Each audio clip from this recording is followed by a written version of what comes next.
Welcome back to My Community on Afrocentric Television, channel 15.8. As we mentioned before we went on break, would like to welcome our guest speaker today, Professor Patrick Omor Osagie.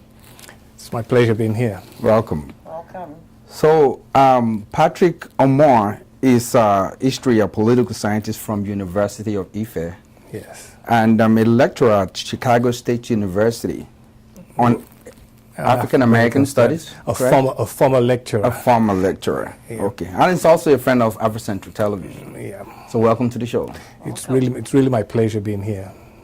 So can you give us a little bit about your understanding of politics in America compared to the way it's been done in Africa? Oh, well, that's a huge package you've given me to unfold here. But really, politics is the way we live. You know, that's really a definition. Everybody is a political animal. That's the way we put it. So there's very little difference with politics in America and politics in Africa. Now, when I say very little difference, but there's this difference that you can always point to. We coming out of Africa are not used to really the political nature of things that happen here. And that's really because most of us didn't grow up in a very highly politicized system. You know, where, I mean, a lot of African countries have always had upheavals of problems politically, you know, military regimes and all that. So we don't have that culture. So when we are here, what happens here is kind of new to us, and our participation becomes limited because of that. Understood. So that will lead me to the next question, which is going to be why don't Africans in the diaspora participate or run for office in the United States?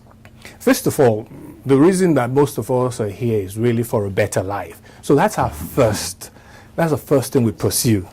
We run after that, you know, get a better education, you know, get a home, you know.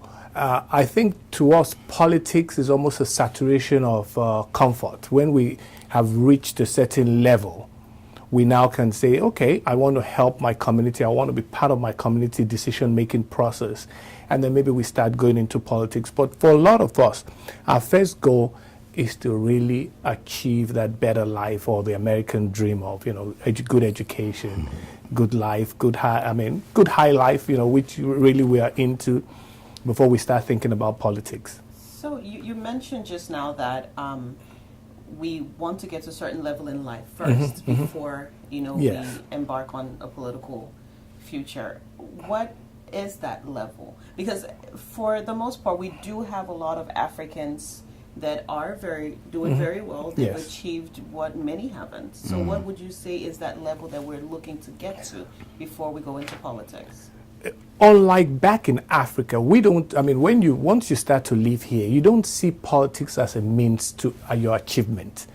You look at all the things, the hard work, you know, in whatever area you are in, education, in nursing, in medicine, you know, we look at that as where we want to really achieve it. Unlike really I'm Nigerian, and, you know, we do see a lot of politicians say, how did this guy become a politician, or how did he become a senator? Because he has no level of any other achievement that you can point at. But shouldn't that be a concern? Like, okay, I'm African and I'm here. Now I'm doing very well. But there are still some people up there, politicians there. Yes. That will make decisions, that will make the laws, that will affect my business, my way of life Yes. in the United States.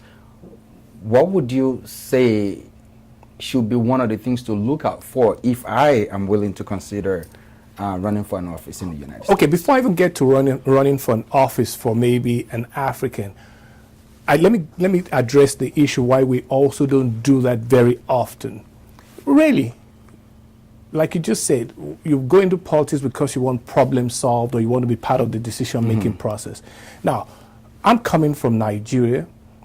There's no water, there's no power generation that is satisfactory. And I come into a system that everything works. So I'm very satisfied.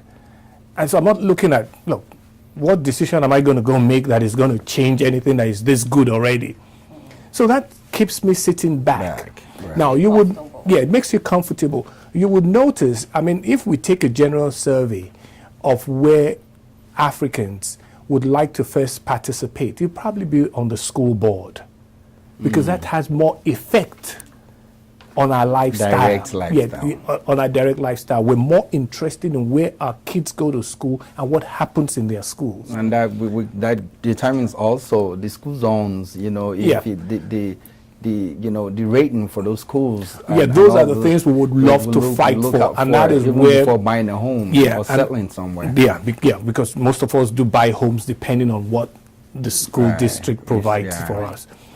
So that's why politics again is part of life. Generally, you can't really say you cannot be part of politics because it affects you in every way.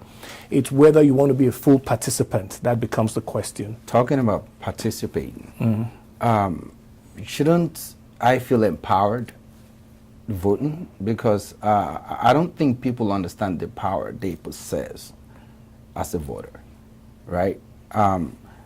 To elect someone in office, you have to participate, or else someone Else is going to make can make big the decisions. decision that will affect your life, right? So Again, you're right about the power that we as Africans really should have, especially in a city like Houston. I mean, we can actually control who leads us if we want to. But unfortunately, and I've said this because this is through research, these elections are really in what you call an off year. The Houston mayor's election is always in an off year. You don't have a Congress election, neither do you have presidential elections. you don't have Always, other offices. yes, you don't yeah. have other national offices that yeah. brings people out to vote. Right. So this becomes a very, very slim election. It's very few people that participate in it. And I don't think Africans are at fault in that. It just happens to be what the calendar dictates to us. And that's why we're not participating. But I say this, I have known from the last 10 years, it's very difficult for you to win that position of a mayor in Houston without making very good contact with the African with community, Africans, because with the African this is community. the most diverse town. Yes.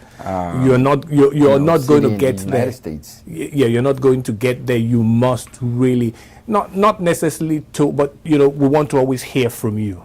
So I remember you and I talked about this a while back. We have lots of Africans in Houston, in the Houston community, right? So, but we don't have a lot of embassies in Houston. Shouldn't that play a role as to, maybe that's one of the things that is not so encouraging, for Africans? I don't know. I mean, Well, I've always wondered why Nigeria has an embassy, obviously, in Washington, D.C., New York and in New York and Atlanta. And at one time, in California. in San Francisco. Right. It was actually in San Francisco. And I always wondered why. Obviously, they wanted to go west and then they went to San Francisco, But Houston has actually shown for many years that it was the place to have an embassy. But I would also argue against it because I saw what happened on commercial terms. Everybody that lives in Houston remembers about 3-4 years ago, United Airlines had a direct flight from Houston to Nigeria. to Nigeria. It didn't work out. So that tells you something, because I have to bring a little bit of economics into this. That was actually not even that, 2017. Yeah. I remember because I made very good use of their. Oh, I did it didn't too. work out commercially, Yeah. It was not. I mean, given that our trade union is really, really strong, we have like the oil, Houston is the energy capital of Oh, the yeah, world, very, and, we have a lot of oil business going on, transactions going on in Africa and all that. And then we have a huge number of Africans from Houston, that does business in Africa. You would think that, the route should be left open and there should be competition even amongst airlines trying to do Well, business but over there. unfortunately, for whatever reason, it just didn't work out. It's either the Nigerians or Africans generally in Houston don't travel as much as they thought they did. But it didn't work out and they had to scrap that line. I mean, if anybody really knows now, even the flight from Atlanta it's a daily flight, but I think 2 or 3 of those days it breaks through New York. New York and sometimes in France. Yeah, so You it know, now somewhere breaks in through Europe, New York. yeah. So it's telling you that the numbers are not very favorable to those airlines as of now. It might always change, that's what happens So though. talking about going to Africa and back to Houston, now I'm thinking, do you think my vote can count if I go to Nigeria? I remember recently they just had the presidential and senatorial elections, Yeah. and then prior to that there was a postponement. Do you think there's an effect, a negative effect, because of that postponement? To the result, I mean, because of that postponement. I don't think so. I mean, I always think that there's an overemphasis that a lot of Nigerians travel for elections and all that. That is not my experience. I think that most people actually vote where they live because, the people that travel, the most mobile people in Nigeria are the Igbos, but they control a huge part of the Lagos electorate. And it works out for them because that means they're not voting in Igbo land, they're voting in Lagos. I mean, you actually have national congressional representatives that are Igbos out of Lagos State Right. representing them in Abuja. Right. And that's because they have a huge number that do vote in Lagos. So I don't think the postponement would have anything to do with the result. What the postponement just does, it again tells us how unorganized Or ineffective our system has electoral become. system. Because you have 4 years to organize an election, and 6 hours before the polls are going to open, or 4 hours before the polls are going to open, you postpone the election. We really no concrete reason. Really no. I mean, I have read a lot, and I still haven't found. Logistics is a big word. If you say you have logistical problem, it's a huge word that And a very common excuse. I know. Yes. So, talking about logistics and all those problems springing up, a common man, naturally in Nigeria, would travel Yes. for elections, and the postponement of that election couldn't make that happen the next time. Does it mean if they had gone to the direction of using electronic ballots, would that have counted for or against the result? I think the Nigerian election system is starting to come of age because we've gone a little bit partially electronic because the way you are accounted for right now is through your fingerprinting. When you register your fingerprinted, And you get your PVC. and then your PVC. When you now present your PVC on the day you're supposed to vote, it is scanned and you have to. Your fingers. It has to be recalled from the big data bank and all that in order for you to vote. So I think that is a huge step forward. That takes away, a lot of shenanigans that could happen because everybody that is voting is properly identified. Now, there are a few occasions that they say it won't work, that, the machine isn't working properly, but, that is now becoming far, it doesn't happen regularly. This past election, I haven't really heard anybody crying about that the machines didn't work. So that's a huge step forward. So we're on the right track when it comes to that. Speaking of elections, in the past years or more recent years, there's been a lot of violence, especially in Africa. Anytime there is an election going on, focusing on the Nigerian elections because of the most recent ones. Yes. Yeah. The violence. What are your views on that? You have stories and videos and pictures of people literally walking away with Right. ballot boxes, gunshots in the air, in the background, people are getting hurt. What do you think is the drive or the motive behind all of this violence during election time? First of all, I've always had a philosophy that violence is usually created by scarcity.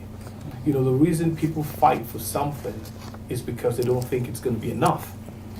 Now, I almost want to relate that to what happens with elections.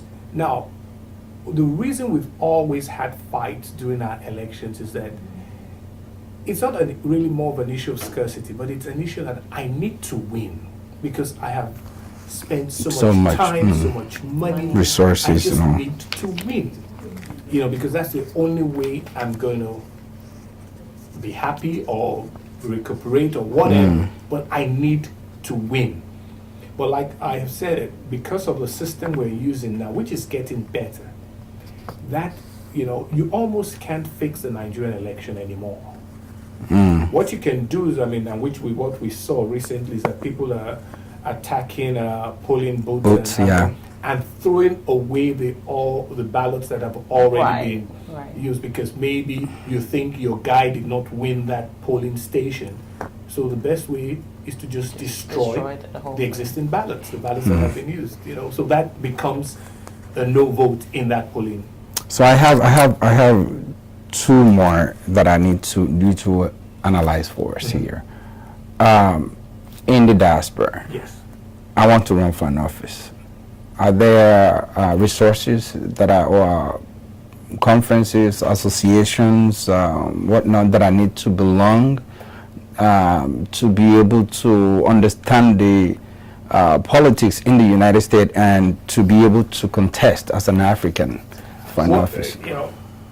Here's one thing I don't like. It's a cliche I don't like to use very often, but that's a great question. That's a very good one. Now, why is it a great question? Is that, look, if you want to be part of the political system in America, you have to ally to one of the two major political parties. You just can't come out of nowhere. You must start within and the Democratic Party organizations, grassroots everywhere. Yeah. There are Republican grassroots organizations everywhere. You have to align yourself to one of this and not necessarily learn the ropes, but make yourself available to people who would support, because American politics, whether we like it or not, it's still about ideology. You have to be saying something that this is what I want to see happen.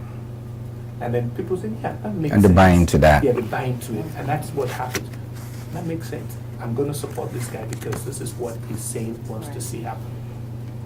So there are no particular organizations or anything that, or workshops that you can learn it. The first thing is to try to just align yourself to one of the major political parties and start to express an opinion and an idea of what you would like to see happen. So, and that is based on United States. Yeah. Now we talked about the violence in Africa and all of those things during major elections. Yes. If I, as an African in America, doing well for myself, and I believe I want to go, I feel like I need to do more. I need to go to Nigeria. I need to, maybe just my constituency, they call it.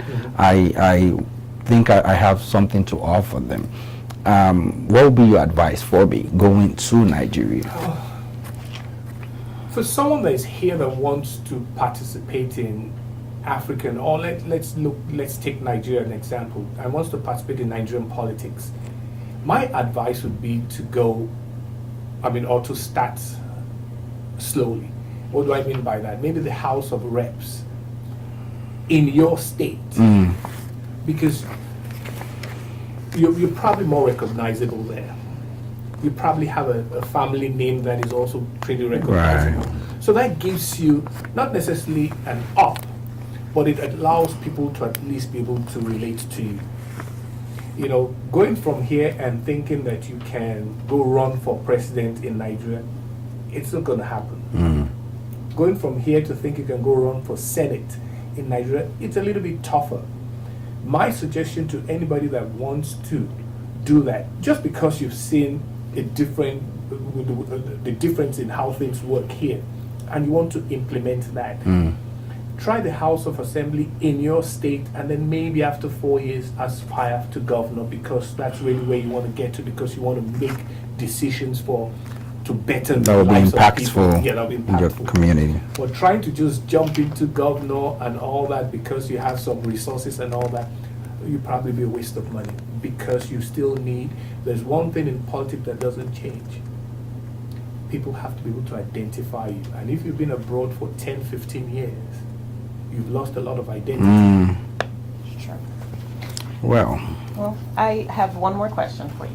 Coming back to the United States and speaking about Africans in the diaspora and our involvement in politics out here, do you think that, especially in the younger generation, I have heard a lot of people in conversation say things like, when you ask them, well, did you vote?